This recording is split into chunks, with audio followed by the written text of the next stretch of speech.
Vasudevaya. Om Namo Bhagavate Vasudevaya.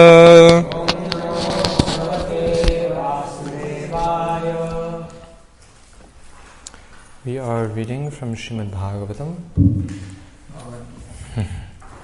Thank you. Srimad Bhagavad-gītā, chapter 15. And we start from text number 7 and go to text number 11.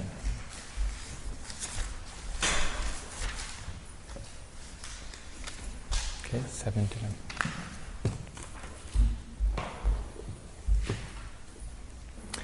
Okay, please repeat after me. Mamaivāṁśo jīva-loke jīva-bhūtaḥ sanātanaḥ manaḥ-ṣaṣṭhānīndriyāṇi prakṛti-sthāni karṣati. The living entities in this conditioned world are my eternal fragmental parts. Due to conditioned life, they are struggling very hard with the 6 senses, which include the mind. Text 8. Śarīraṁ avāpnoti cāpy utkrāmatīśvaraḥ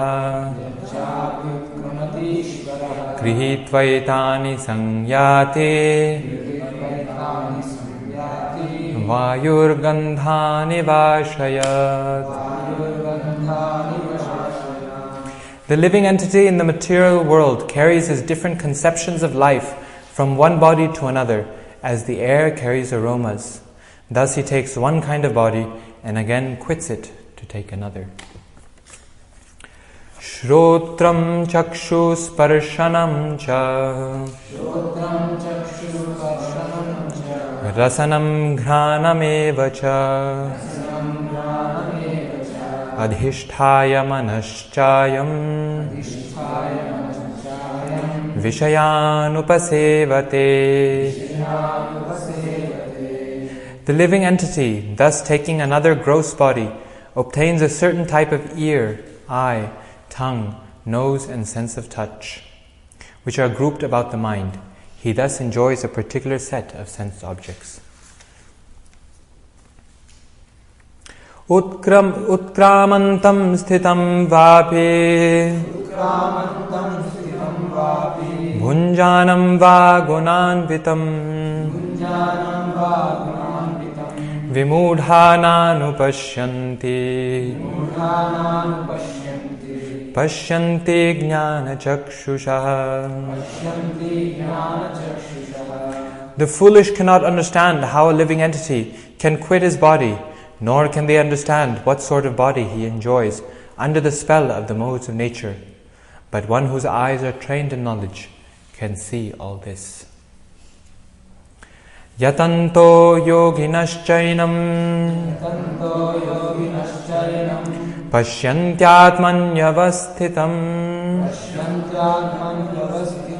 yatantopyakritātmano nainam pasyantyacetasah. The endeavoring transcendentalists, who are situated in self-realization, can see all this clearly, but those whose minds are not developed and who are not situated in self-realization cannot see what is taking place, although they may try to. Now let's go back and read the purport of text number 7. The translation again. The living entities in this conditioned world are my eternal fragmental parts. Due to conditioned life, they are struggling very hard with the 6 senses, which include the mind. The purport here is quite long, but it's very, very nice. It's very quite a good summary of everything. So please follow carefully. In this verse, the identity of the living being is clearly given. The living entity is the fragmental part and parcel of the Supreme Lord, eternally. It is not that he assumes individuality in his conditional life and in his liberated state becomes one with the Supreme Lord. He is eternally fragmented. It is clearly said, sanātanaḥ. According to the Vedic version, the Supreme Lord manifests and expands himself in innumerable expansions, of which the primary expansions are called Vishnu Tattva, and the secondary expansions are called the living entities. In other words, the Vishnu Tattva is the personal expansion, and the living entities are the separated expansions. By his personal expansion, he is manifested in various forms, like Lord Rama, Nrsimhadev, Vishnu Murti, and all the predominating deities in the Vaikuntha planets. The separated expansions, the living entities, are eternally servitors. The personal expansions of the Supreme Personality of Godhead, the individual identities of the Godhead, are always present. Similarly, the separated expansions of living entities have their identities. As fragmental parts and parcels of the Supreme Lord, the living entities also have fragmental portions of his qualities, of which independence is one. Every living entity, as an individual soul, has his personal individuality and a minute form of independence. By misuse of that independence, one becomes a conditioned soul, and by proper use of independence, he is always liberated. In either case, he is qualitatively eternal, as the Supreme Lord is. In his liberated state, he is freed from this material condition, and he is under the engagement of transcendental service unto the Lord. In his conditioned life, he is dominated by the material modes of nature, and he forgets the transcendental loving service of the Lord. As a result, he has to struggle very hard to maintain his existence in the material world. The living entities, not only human beings and the cats and dogs, but even the greater controllers of the material world, Brahma, Lord Shiva, and even Vishnu, are all parts and parcels of the Supreme Lord. They are all eternal, not temporary manifestations. The word karṣati, struggling or grappling hard, is very significant. The conditioned soul is bound up as though shackled by iron chains. He is bound up by the false ego, and the mind is the chief agent which is driving him in this material existence. When the mind is in the mode of goodness, his activities are good. When the mind is in the mode of passion, his activities are troublesome. And when the mind is in the mode of ignorance, he travels in the lower species of life. It is clear, however, in this verse that the conditioned soul is covered by the material body, with the mind and the senses. And when he is liberated, this material covering perishes. But his spiritual body manifests itself in its individual capacity. The following information is there in the Madhyan Dinayana Shruti. Sava esha brahmanishtha idam śarīraṁ martyam atisrijya brahma bhisampadya brahmana pashyati brahmana shunoti brahmanai vedam sarvam anubhavati. It is stated here that when a living entity gives up this material embodiment and enters into the spiritual world, he revives his spiritual body. And in his spiritual body, he can see the Supreme Personality of Godhead face to face. He can hear and speak to him face to face, and he can understand the Supreme Personality as he is. From Smriti also it is understood, Vasanti yatra purusha sarve vaikuntha murtaya. In the spiritual planets, everyone lives in bodies featured like the Supreme Personality of Godheads. As far as bodily construction is concerned, there is no difference between the part and parcel living entities in the expansions of Vishnu Murti. In other words, at liberation, the living entity gets a spiritual body by the grace of the Supreme Personality of Godhead. The words mamaivāṁśo, fragmental parts and parcels of the Supreme Lord, are also very significant. The fragmental portion of the Supreme Lord is not like some material broken part. We have already understood in the second chapter that the spirit cannot be cut into pieces. This fragment is not materially conceived. It is like matter.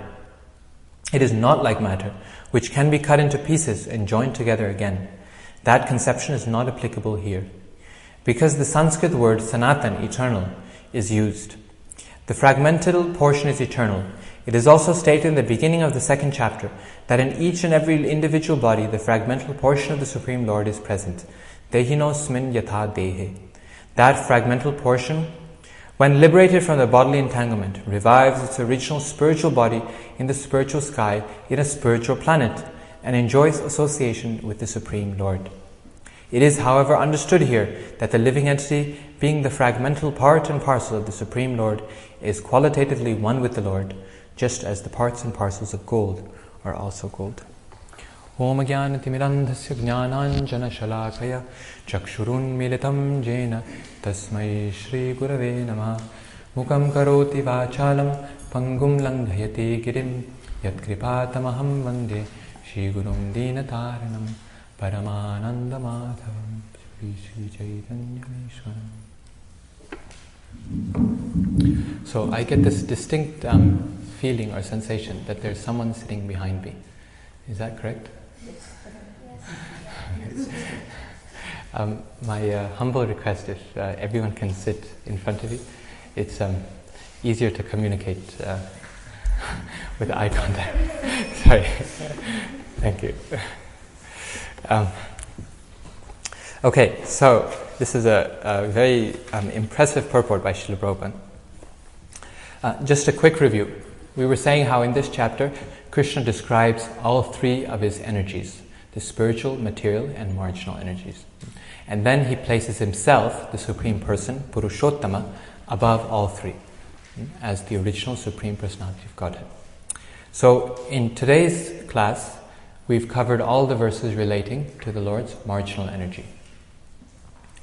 Now, the word marginal is important. We can spend a minute on this word marginal, because in common English parlance, right, the word marginal has kind of changed meaning as what it means today than what it means as the way Srila Prabhupada uses it. Can anyone say what the word marginal means today, just in kind of day-to-day usage? Incomplete, not the standard. Yeah. Full standard. Yeah, kind of marginal means incomplete, not to the standard, or a bit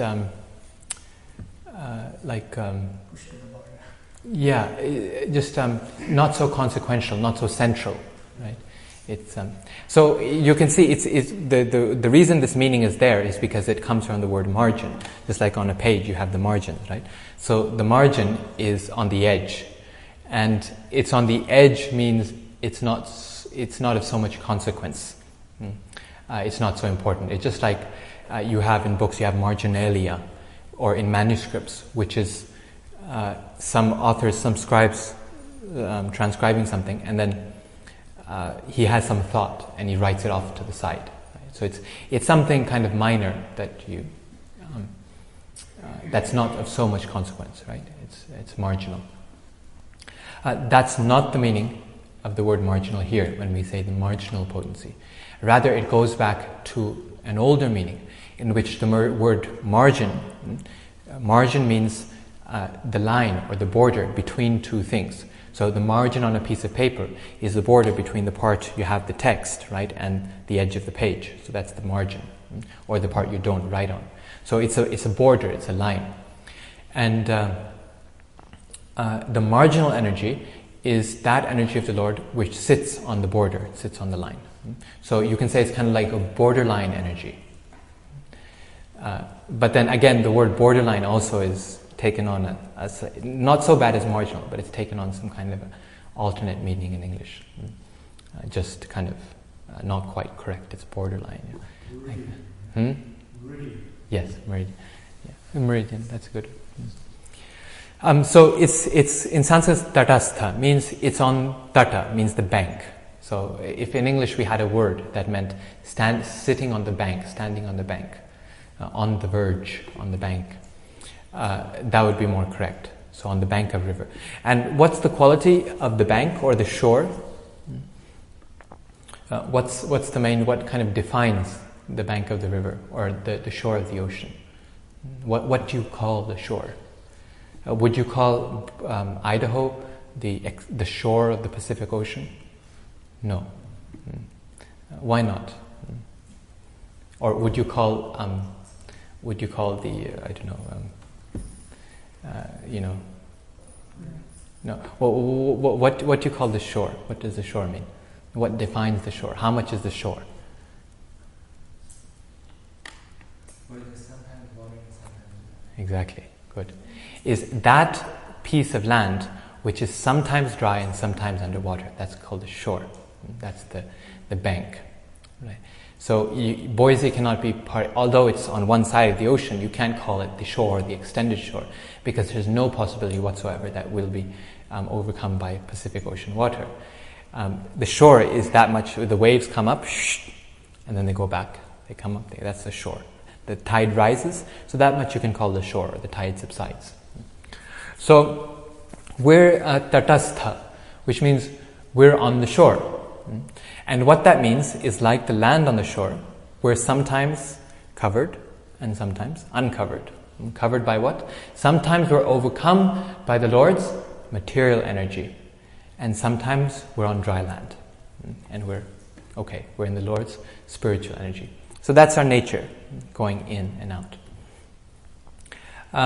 And our goal has to be, the idea has to be that instead of being marginal, instead of being on the shore, we want to work our way up to dry land as far as possible. So we stay high and dry. No matter how high the tide rises, we're still safe, we're still dry. And sometimes the tide can rise very far, very big. Just like I was in near Mumbai once on the beach, and every day we had a little cottage on the shore of the ocean, and every day you'd see how far the tide would go. Just, it was amazing. It's like you could literally walk out into the middle of the ocean when there was low tide. It'd leave. One time we were walking on the shore, and we found this huge what's it called? These flat things? No, it's a type of fish that's flat and on the bottom and kind of like this, and got eyes up front and long tail. Stingray. That's what it is. And it was stingray, and the stingray was there on dry ground. It was dead, and obviously when the tide had gone low, it had been left on dry land. So either way you want to look at it, if you consider the water to be the Lord's spiritual energy, then we want to always stay in the water, like the fish. We don't want to get left on the land. If you consider the land to be the Lord's spiritual energy, then we want to go on high ground, not get drowned in the water. So either way, we want a permanent fixed position. But right now we're on the shore, and most of the time we're underwater, actually. Now, in these verses, Krishna is giving the whole, you can say, the history of our history, the history of the living entity, the history of each one of us. Each one of us can read our story in these verses.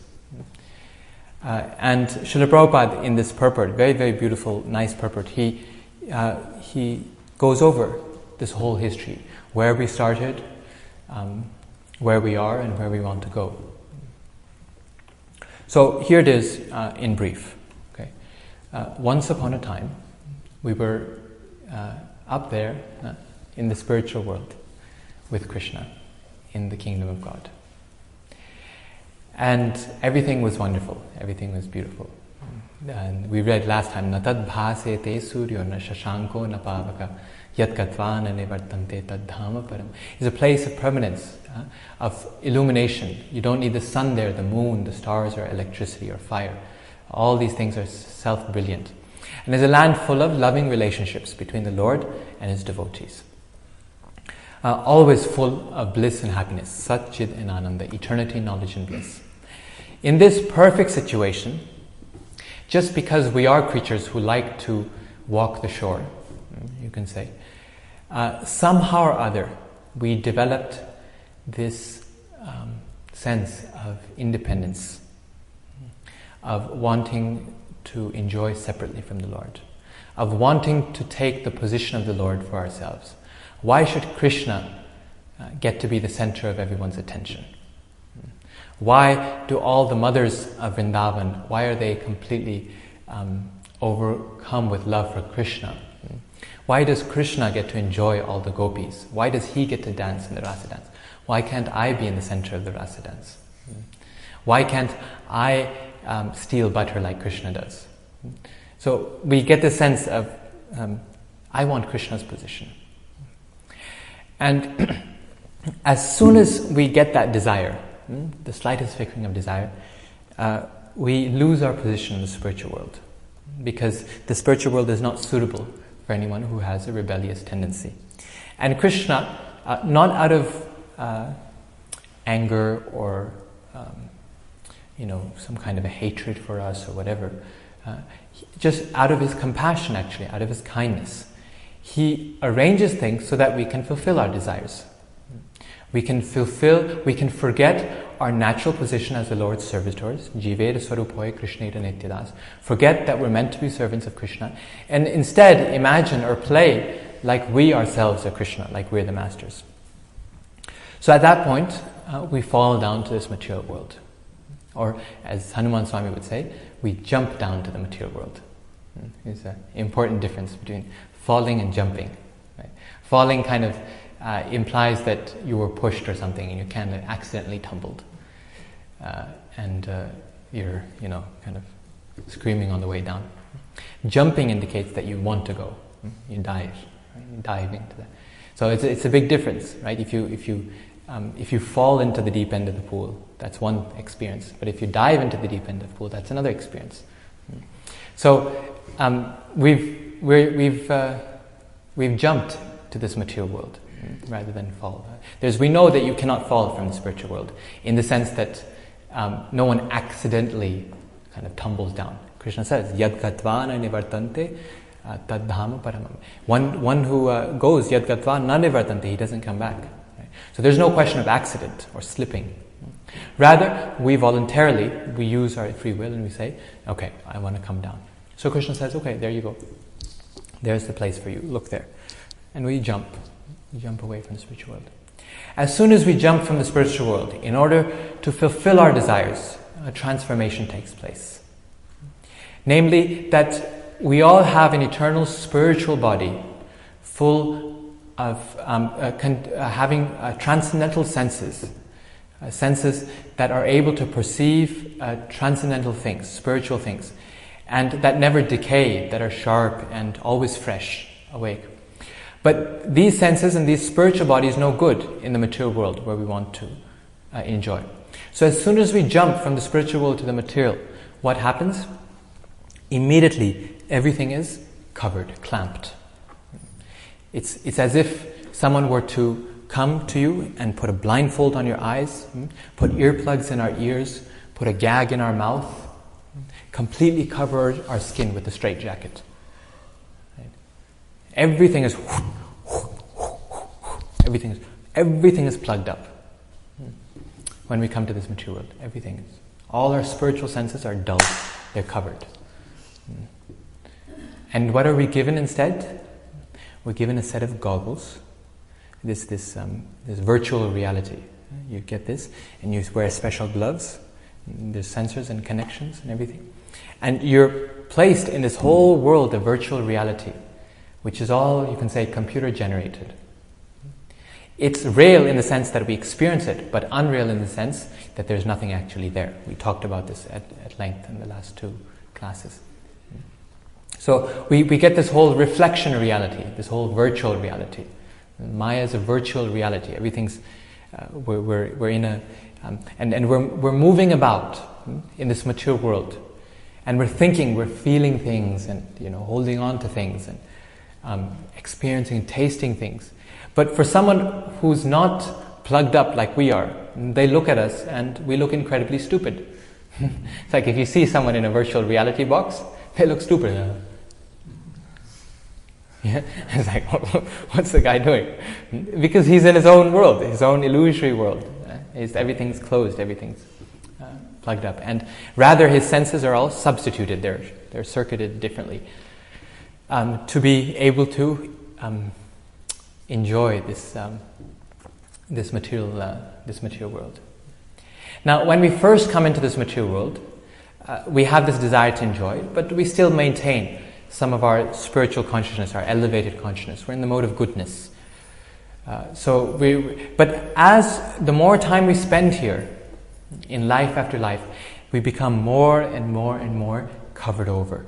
Our plugs become deeper and deeper. Our involvement in the virtual reality becomes deeper and deeper and deeper.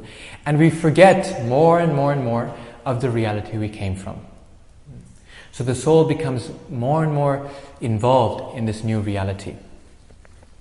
To the extent that it can't remember then where we came from, what we're doing here, how we got into the situation. And we take this reality to be ourselves. This conception of taking this reality to be ourselves is called, in Sanskrit, it is called, or in English, this false identification is called ahankara, the false ego. This is who I am. This is my false identification. And with this ahankara, we get a false mind and intelligence. And all of these things work to solidify this false ego we have, this false identification we have. So Krishna in the Bhagavad-gītā, he's giving the example here in the verse 8. He's saying the living entity, he passes through these different virtual realities from one area of experience to another. Like aroma being carried by air. Like you have some fresh air blowing. And the air itself is pure. The fragrance of fresh air is so nice. But if that air passes over a rose garden, it takes on the fragrance of that rose garden. And when we smell it, we experience roses. There are no roses in the air, right? But we experience roses. Or if it goes over a garbage dump, then we experience the stench of the garbage, right? We experience the garbage. Although again, there's no garbage in the air. So in the same way, the spirit soul is actually pure, is actually untouched. We're like Krishna, we're made of eternity, knowledge and bliss, and we're transcendental. But as we blow over, we go through different bodies, we take the aromas of the bodies we're in. We identify with those situations. And thus we develop certain conceptions and we take on certain features. Another example that Prabhupada gives in the purport to the verse after that, he says, it's just like water also. Water by nature is pure. The taste of water is pure. It's very nice. But you can mix various colorings in it, or various flavors in it, and it changes. Changes colors, changes flavors. So you have Coca-Cola, you have 7-Up, you have Fanta, or whatever it is. This is all water, right? But it's water adulterated with different things. And thus it causes different effects. It creates different flavors. So the same way the spirit soul is pure, but as we move from body to body, we take on different conceptions according to that body. All of these conceptions, these ideas put together, what are they called? The conceptions we carry from life after life, what are they altogether?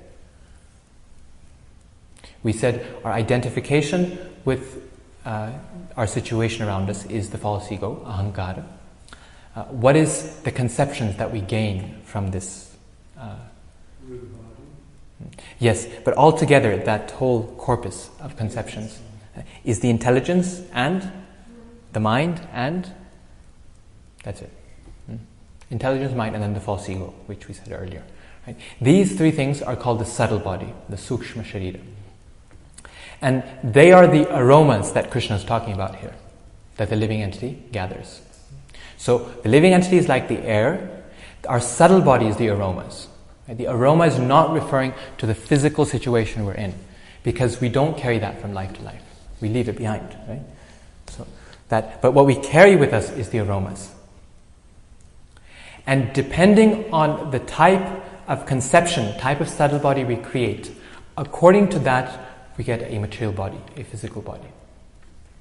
Now, this is a very important point to remember, because very often the common way of thinking is that we have a particular physical body, and according to the physical body, we have a certain mental makeup, right? We have a certain mental conception.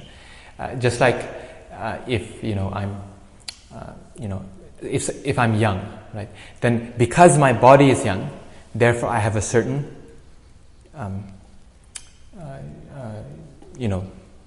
youthful makeup, right?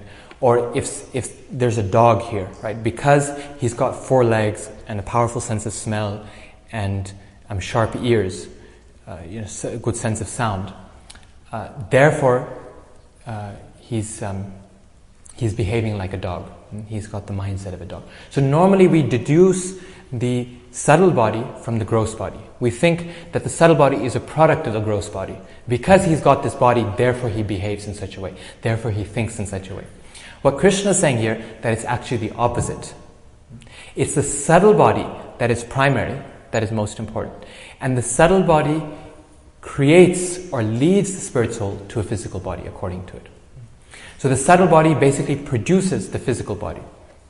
In other words, if in our life now we develop a certain type of consciousness, we develop a certain type of mentality, we will receive a body in our next life that's exactly suitable to that mentality, that's exactly suitable to that conception.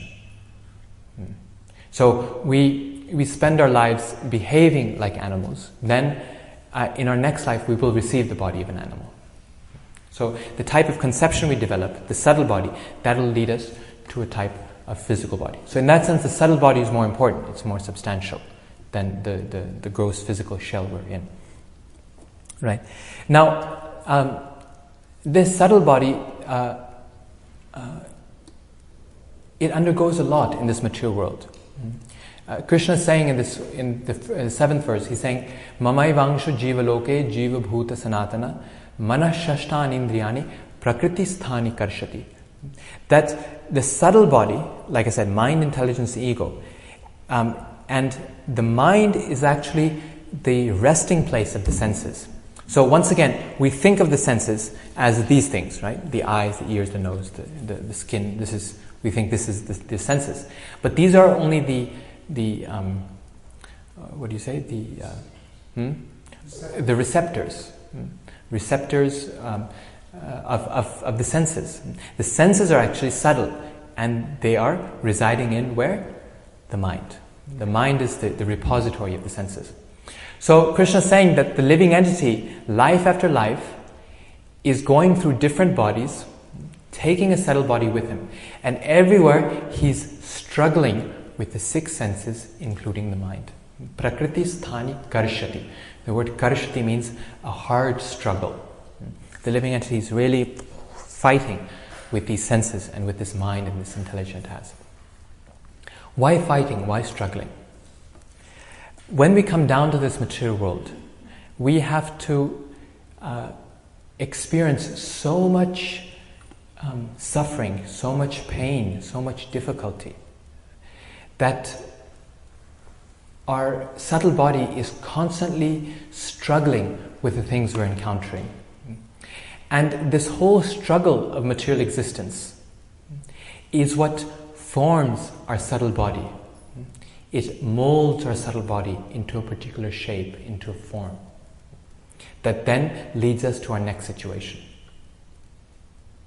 This happens not just between lives, but even within this life.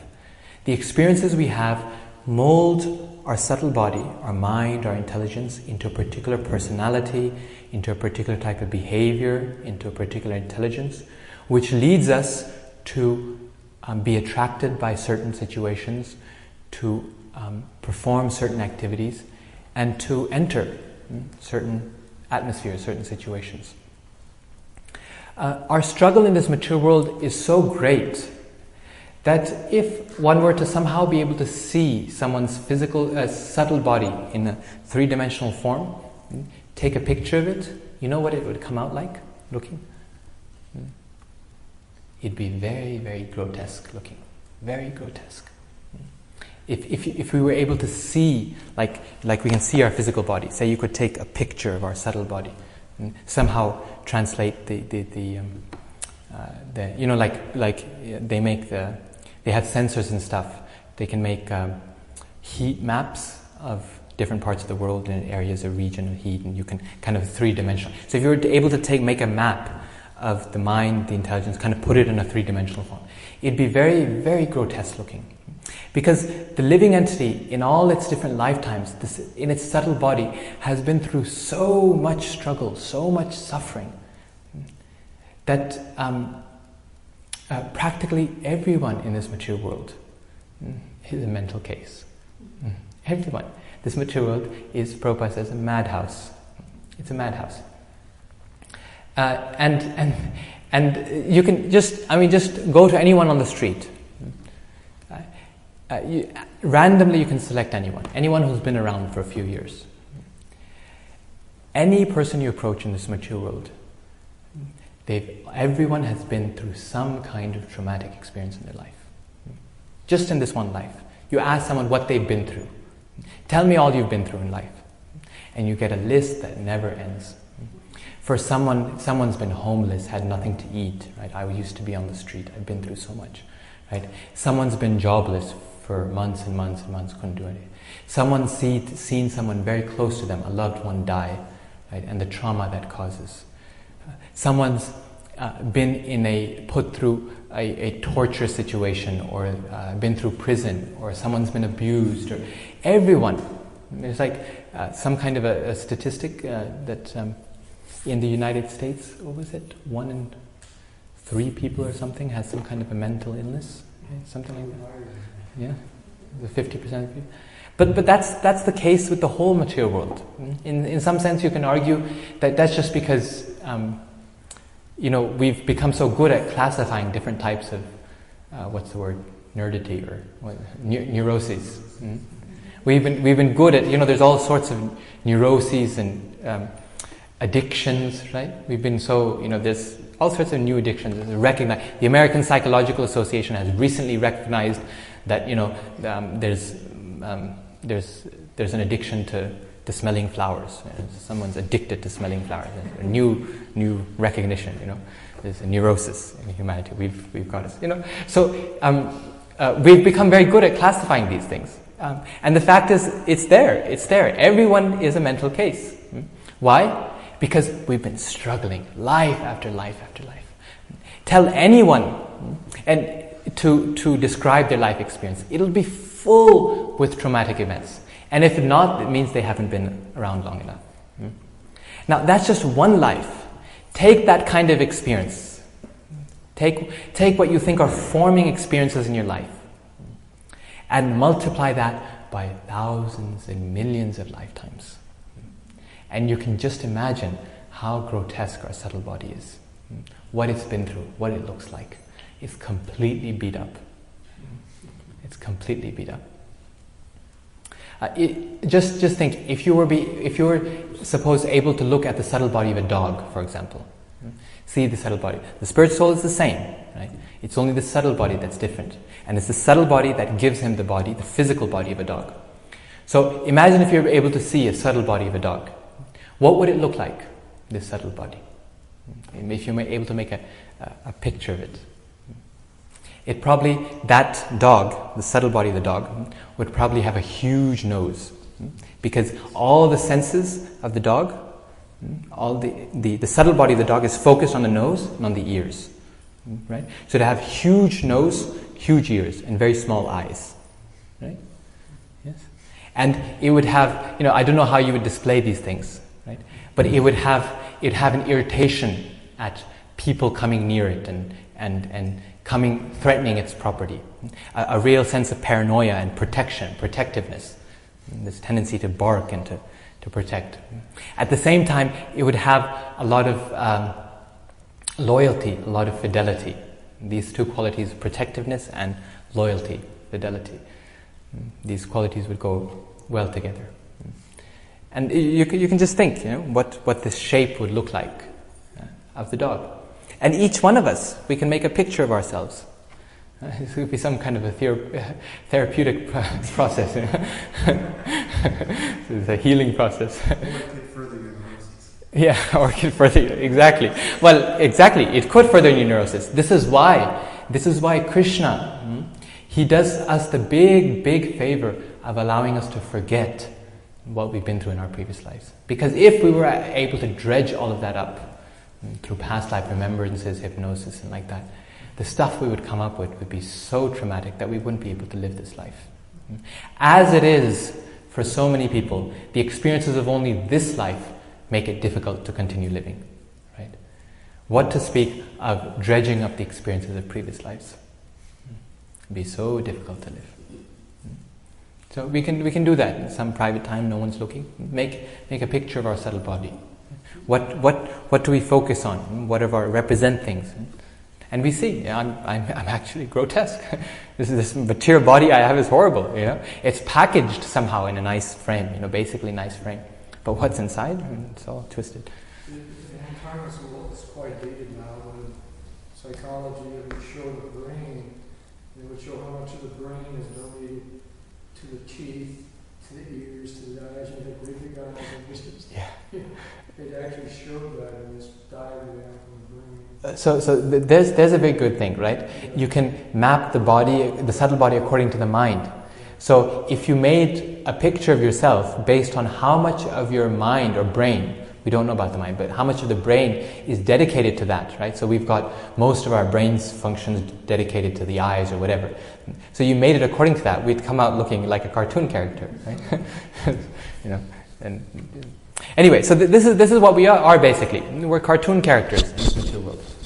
If you want to put it mildly, and mental cases if you want to put it more harshly. But this is what Krishna means by karṣati, struggling. Prabhupada saying grappling hard is how Prabhupada translated it. Grappling hard, fighting with it, karṣati, and we're struggling. And yet the covering up of material nature, of Maya, is so powerful, is so strong, that we think this is actually all lots of fun. We think this is enjoyment. That if we get a little bit of relief, then we think, this is great, this is very nice. This is the power of the material energy.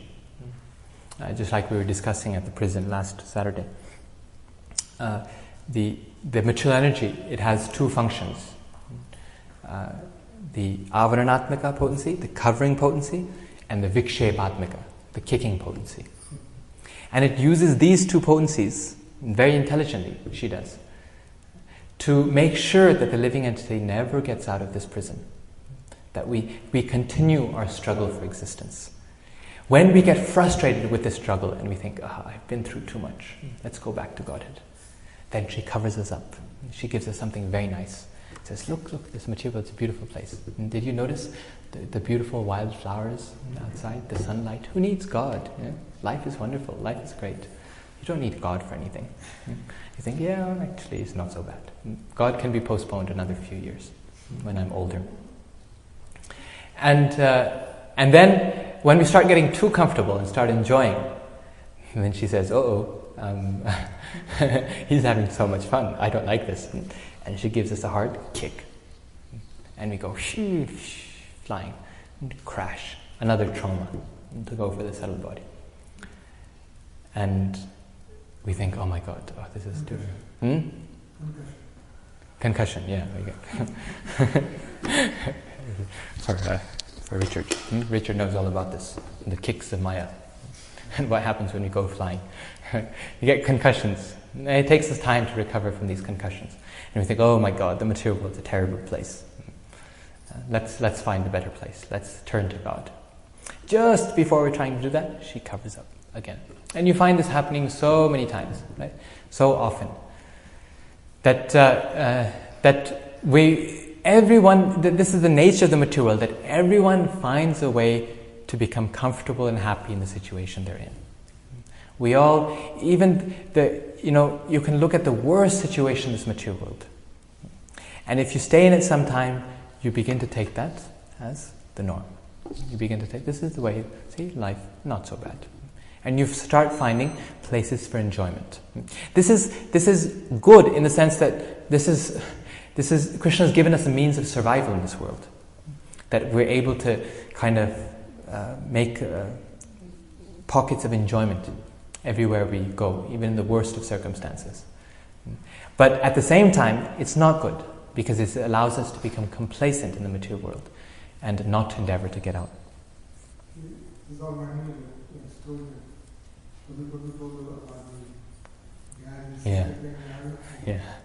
Yeah, it's a good story. He said once he was Prabhu, he's a very nice preacher in ISKCON, and he was in Ireland, and he was in this. He's riding this big SUV or Jeep, and all the devotees. It was kind of rural Ireland, kind of backcountry, and they were all heading up to some kind of a home program or whatever that was.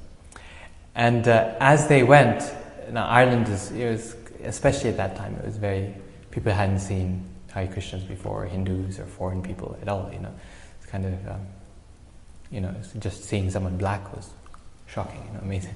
So it was a very kind of traditional place.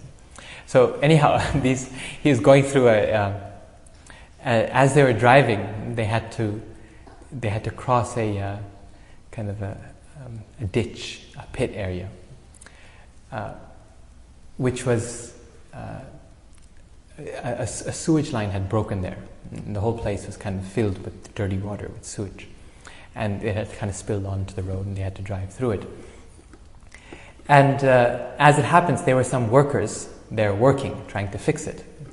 And when they saw the devotees going by, the shaved heads, saffron robes, they started laughing and pointing fingers and jeering at them, like construction workers do, making fun and foul language and this and that.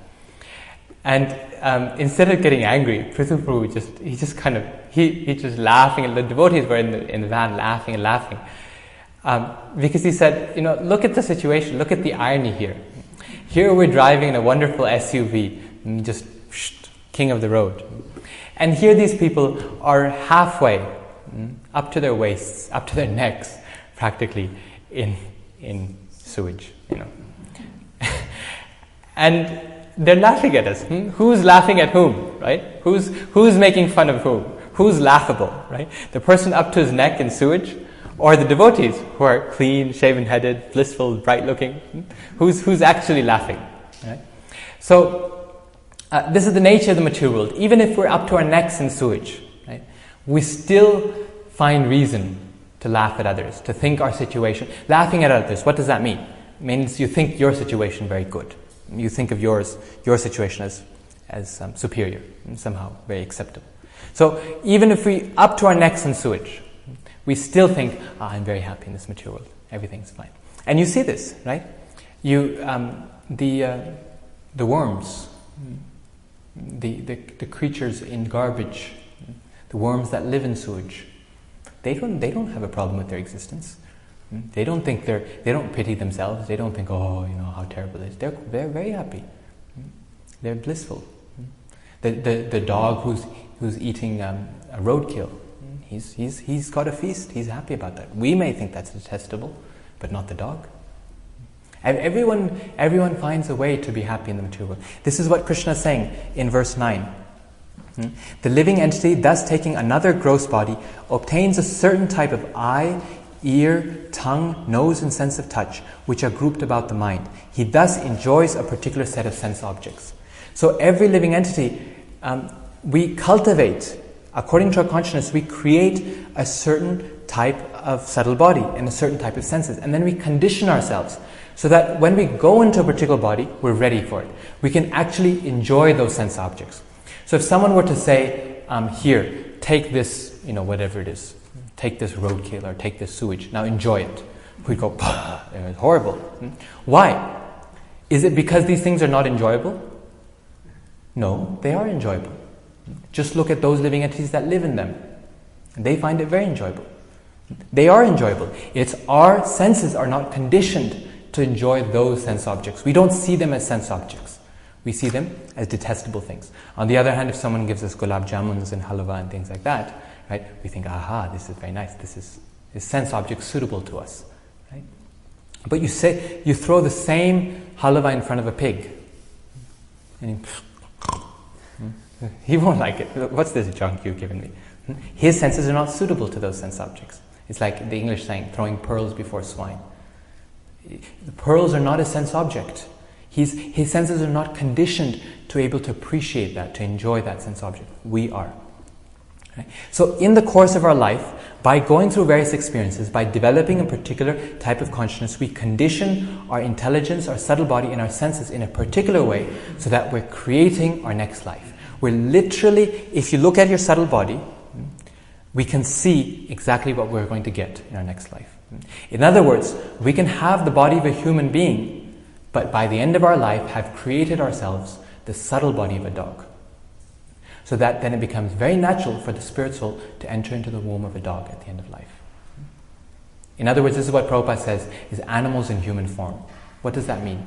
That people have the subtle bodies of animals, but the physical form of a human being. That doesn't matter. They're heading towards the physical form of an animal because of their subtle body. So if we spend our lives eating detestable things, then we're conditioning ourselves, eating meat, eating blood. Right? We're conditioning ourselves for a very, very appropriate body for that. And Krishna says, look, you've made your future. Prabhupada says in one purport, each one of us has control of our future. We can determine where we're going exactly according to the life we want to live. So this is our situation in the material world. This is the history of the soul so far. But we have a future. We have a choice. We can then continue our history in the same way. This can be our history. This can be our story of mutating our subtle body in one form to another. Or we can get rid of this material, this physical and subtle body altogether.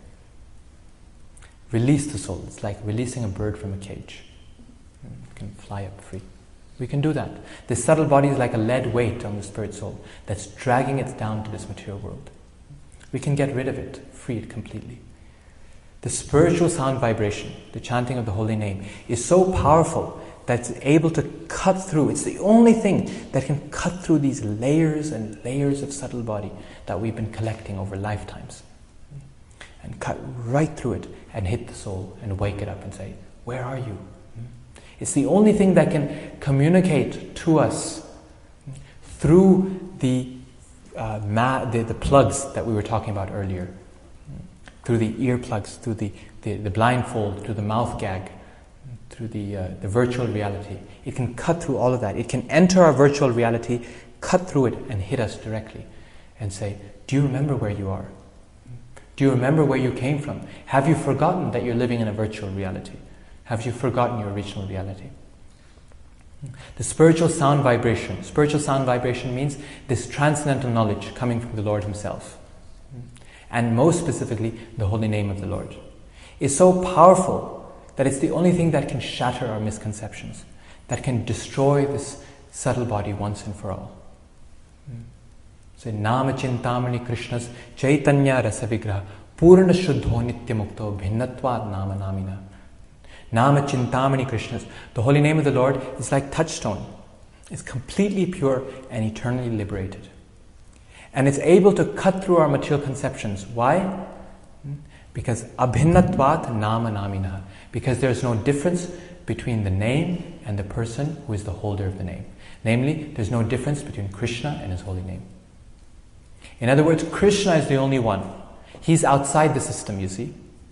None of us can cut through our own suffering or even the virtual reality of others, because we're all plugged up like the next person. So if you're living in a virtual reality yourself, how do you plan to help get someone else out of the virtual reality? And you're all like someone in prison. I'll help you get out. You're in the prison too. How are you going to help someone get out? Krishna's outside the system. He's outside there. And He sent us something, a powerful tool, which is non-different than Him.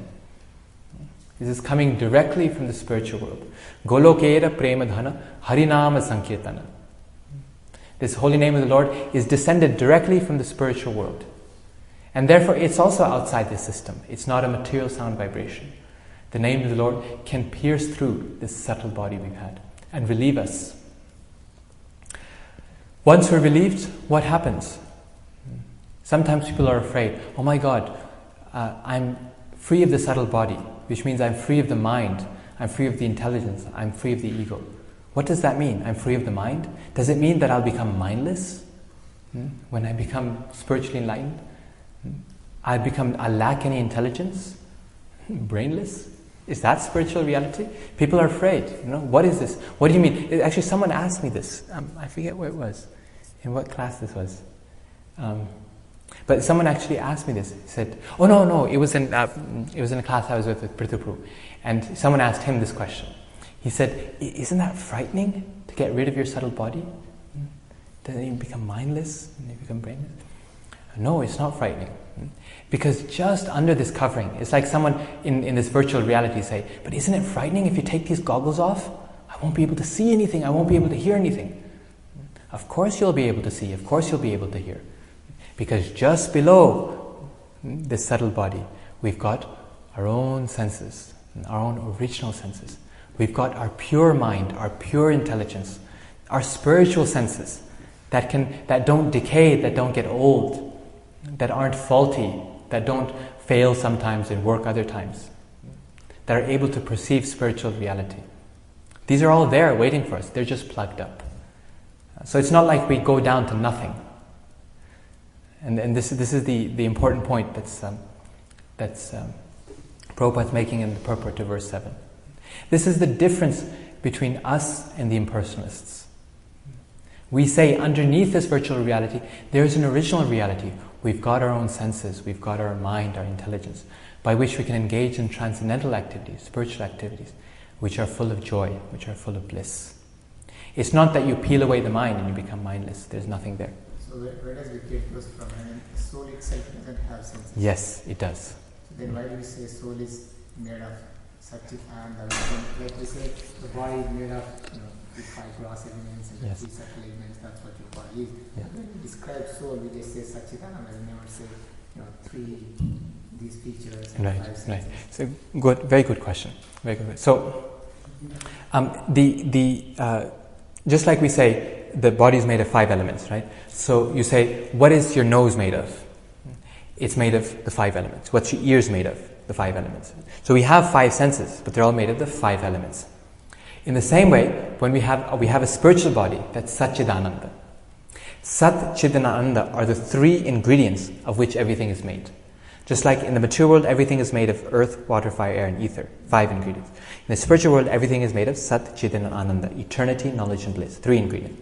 So if you say, what is your nose made of in the spiritual world? Sat, Chit, and Ananda. What's your ears made of? Sat, Chit, and Ananda.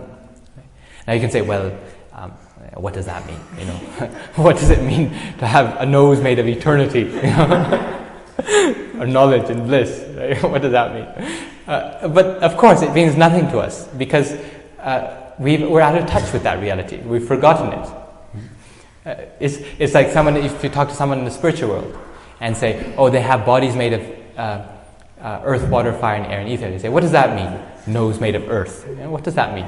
What do you mean? There's not blissful? Their ears aren't made of bliss? Funny. So we have no perception of that reality. So for us it's inconceivable. But it's there. It's there. It's just like Prabhupada says, like you're wearing this clothing, right? Now, the shape of this clothing, it's not made randomly. It's not like just the tailor randomly made 2 holes on the sides and a hole on the top for the shirt and just kind of decided. No, he made it according to specifically this kurta. This was tailored, right? So he made it according to my specifications. He cut a neck, he cut arms a certain length, right? So just by seeing my kurta, even if you hadn't seen me, by seeing my kurta, if you knew it was tailor-made, you'd have a very good idea of what my dimensions were, right? So in the same way, this material body, 5 senses, intelligence, mind, ego, all these things are there because we have underlying spiritual senses, spiritual mind, spiritual intelligence, spiritual body. It's all there. We don't have to get it from anywhere. Nitya siddha Krishna prema sadhya kabunai shravanadi shuddha chitte karayodai. Krishna prema is there in the heart. It's siddha. It's already there. You simply have to awaken it. Someone has to come in and knock on the window of our virtual goggles and say, hello, there's someone in there. You've got your own eyes. Peel this blindfold away. Give up these goggles. You can see on your own. You don't need the support of these material senses, material mind. As soon as we realize that, we cut through, we give it away. It's like a bird flying free. We have our own senses, we have our own mind, intelligence, and we can directly engage with Krishna. Like Prabhupada is saying here, we can see Krishna face to face, directly. Yes? I guess existence when, like what you just said, it seems like if the subtle body has created this body, and the subtle body is all distorted, and the body we've created has all these characteristics and manifestations, like the body itself, the way it's shaped, the way it's formed, and the neural system, and all that, we're not capable. We're not capable of doing that. Right? I mean, can't be done. Right? Not capable of doing what, sorry? In this existence, we're not capable of experiencing more than just this physical. Is that not true? No, we are capable of doing that. With this body? Yes, by purifying the senses and the mind we have now. To some extent, we'll always be restricted. To some extent, we'll be restricted. But we can, it's like you can make holes in the blindfold, You can, the natural character of the soul can be released by purifying the senses and the mind and the intelligence. Because a more subtle point, as we remember from previous classes, is that the only difference we said between the material and the spiritual was that the material was disconnected from Krishna. And as soon as you connect the material energy to the spiritual energy, then to Krishna, then it becomes the spiritual energy. It becomes spiritualized. Because the definition of material is that which is apparently separate from Krishna. Right? So we connect our intelligence, the process of devotional service of bhakti yoga, namely the process of our daily spiritual practice, sadhana, the rounds we chant in the morning, we rise early, we sing for the Lord, we cook for the Lord, we dance for the Lord. All these activities are purifying, slowly, slowly, slowly. They're purifying our mind, they're purifying our intelligence, and they're purifying the senses. So that it's not an all or nothing thing. As we purify, gradually we get little peek holes in our plugged up situation, and we get little glimpses of the soul's natural constitution. So one immediate consequence is that a person becomes naturally happy. That you become more and more blissful, more and more happy. Because as you purify the mind, the intelligence, and the soul, you allow the soul's natural qualities to emerge. So you become happier and happier and more joyful and joyful as this process of purification happens. So like as the material decreases, the transcendental increases.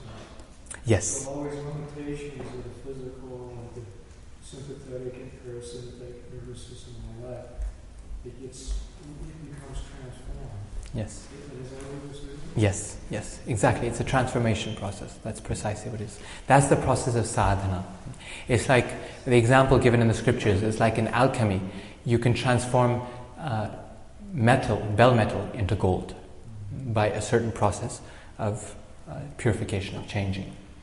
In the same way, the living entity, by the process of diksha or spiritual initiation, and then following a spiritual practice under the guidance of a spiritual master after initiation, one can purify the senses and the subtle body we have. Not get free of it completely. To some extent you have to kind of lug it around. But instead of being completely controlled by it, it's something you got to kind of carry with you. You see, there's a difference. It's like, Saint Francis of Assisi said, right? This body is an ass we ride through the world. So that's a very different perspective than thinking of yourself as the ass. is our current situation. Right? Our present situation. We see the world through the eyes of the ass. We think this is what the world is. But as someone who's self-realized, realize, look, I'm just riding the ass. I gotta lug it around. I have to carry it around. But it's not who I am. So in that sense, you become liberated, even in this life. It's called jīva-mukta sa uchyate. Such a person is called jīva-mukta. Everything he does is in relation to Krishna. Jīva-mukta means liberated while living, even in this life. So we all have this spiritual body that's directly connected to Krishna, that has a particular relationship with Krishna. Like I was saying last Sunday, it's a unique position we have in the spiritual world, and no one else can fill that position except for ourselves. We each have a unique position. It's an opening, a job opening in the spiritual world, and the only candidate that satisfies the requirements of the job is us. We each have our own position, and it'll stay vacant till we acquire the requisite qualifications. It's like it would be so wonderful, right? if you're going through college, getting your education, and there's already a employment position waiting for you with exactly your description, and it couldn't be filled, it would just wait for you till you got the qualifications necessary to take the job. Right? So it'd be so nice, right? So it's like that in the spiritual world. Krishna's got a job waiting for us. He's got a position for us in the spiritual world that he's waiting for us to get the necessary qualifications so that we can take up the post. Does that mean there's a deficiency there? Does that mean there's a deficiency? Not a deficiency. We've got the qualifications, right? It's there. But we kind of... I mean, if only we can feel it, means someone is not doing the job there. Yeah, okay, so this is a good question. Is there is the spiritual world become imperfect, lose something? So actually this leads to a very nice point. This is the final point I wanted to make anyway, and I was thinking how to connect it. It's excellent. The spiritual world, Krishna says we're all fragmental parts of his. Fragmental parts. Fragment means a broken off piece. So that means that Krishna is the whole, we're parts of him, fragments. And we've fallen down to the material world. That means Krishna has lost something. Is he deficient? Is the spiritual world deficient? Is Krishna deficient? Krishna is the whole, and we're the fragmental parts. Okay? So, let's see if I can come up with something. Okay, so here's an example. Here's a whole piece of paper.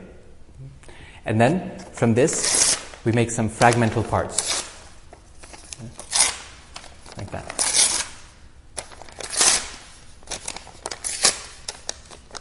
So many. There's unlimited fragmental parts from Krishna, living entities. Okay, so fragmental parts, living entities. Now where's the piece of paper? It's lost in the fragments. Right? It has dispersed in the fragments. Is this what happens with Krishna? Unlimited fragmental parts coming from Krishna. We all break off. Oh, there's no Krishna. Or he's got some parts missing from him. This is where Srinivas used to be. I'm waiting for him to come back. No, it's not like that. That's the difference between material objects and spiritual things. Specifically Krishna, but any spiritual object. What does the Upanishad say? Om Purnamadaha Purnamidam Purnat Purnamudachyate Purnasya Purnamadaya Purnamevāvaśayāt. Purnamadaha, that is complete. Purnamidam, this is complete. Purnat Purnam Udachyate. From a complete whole is separated. Fragmental parts. Mamaivāṁśo. Krishna is using the word ansha here. Ansha, part. So a part is separated. Purnasya Purnamadaya, but when from the whole, a complete whole is taken away, what's left? Purnam eva avashishyati. The whole is still left. The complete is left. 1 plus 1 equals 1. 1 minus 1 equals 1. The whole, each one of us are complete.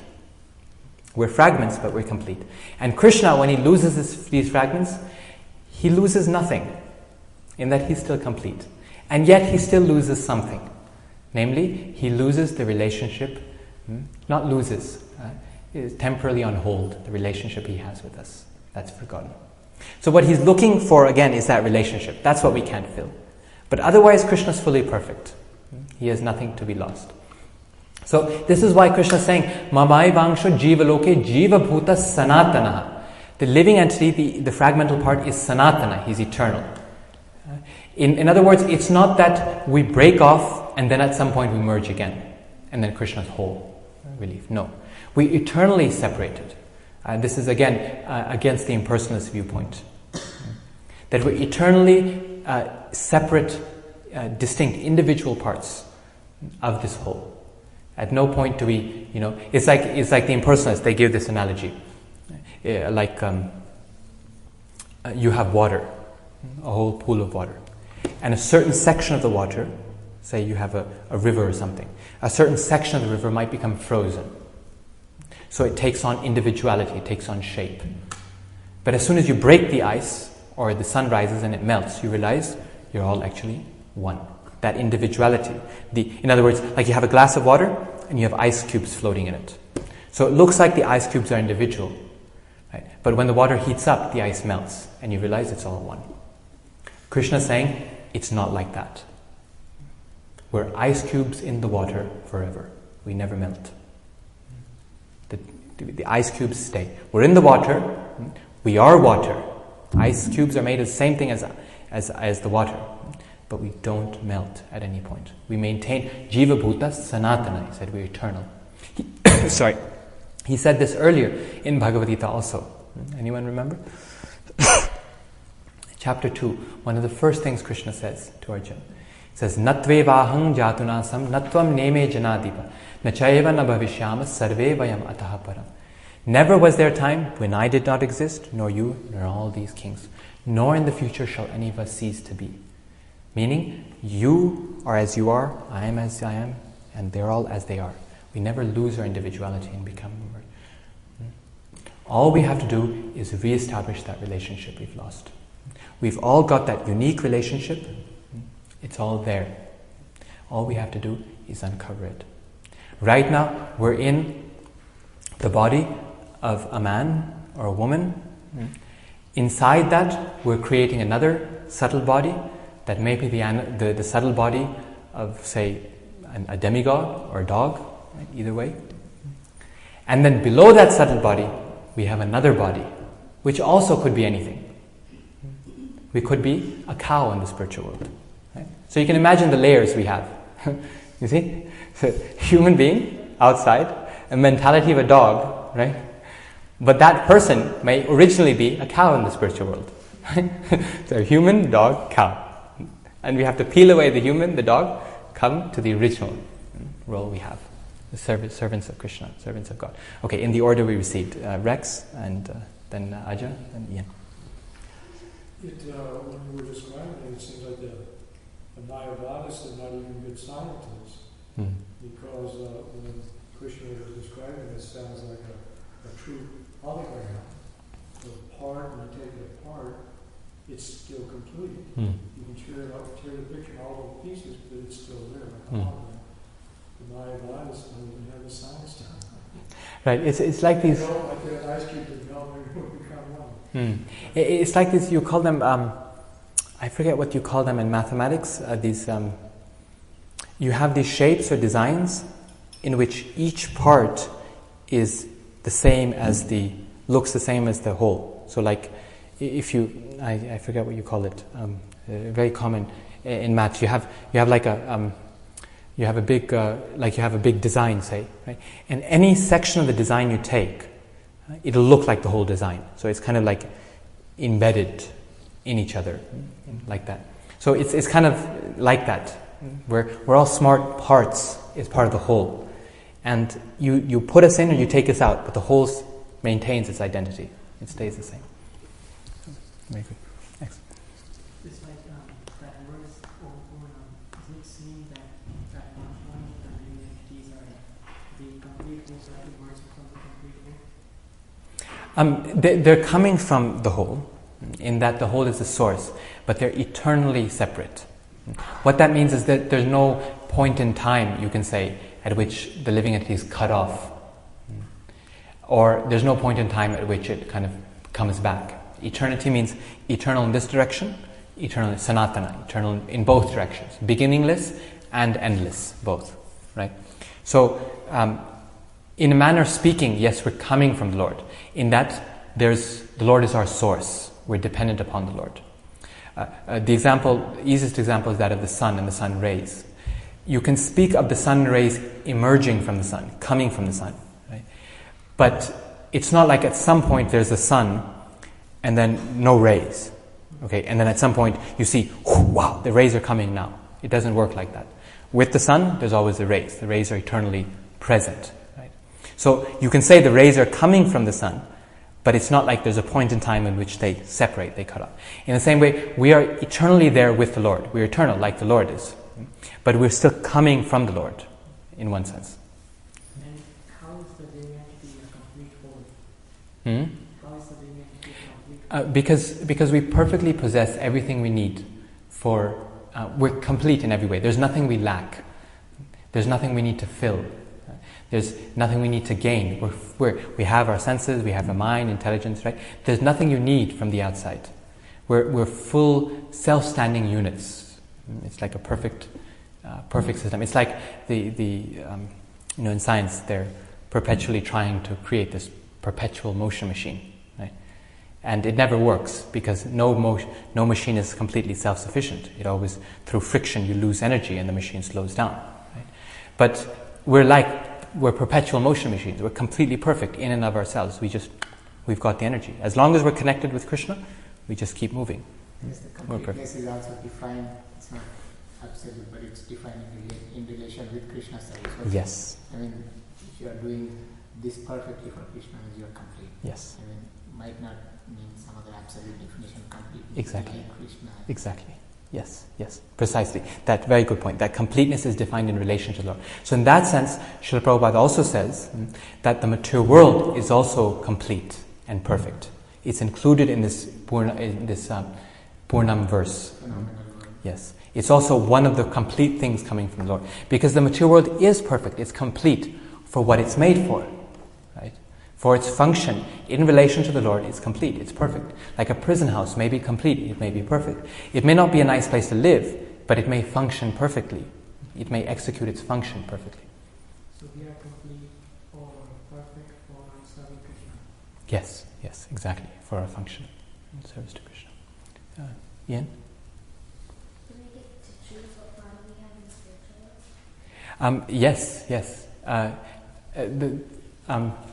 You don't, it's not exactly that you, basically, in spirit, to answer the spirit of your question, yes, we get to choose. But it's not exactly choosing, because it's who we are. This is, in other words, we're doing exactly what we want to do, if that's what you mean.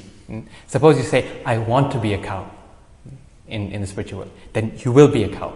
Because if you really want to do that, that'll be part who your nature is, you see? So you're doing exactly what your nature is, what you're meant to do. You see what I mean? You're saying the desire comes only because you are that person. Exactly. Whatever desire you have to do it will be because you are that. Because that desire is not imposed on anything else from elsewhere. Like in the material world, we have to choose our body because it's being imposed on us.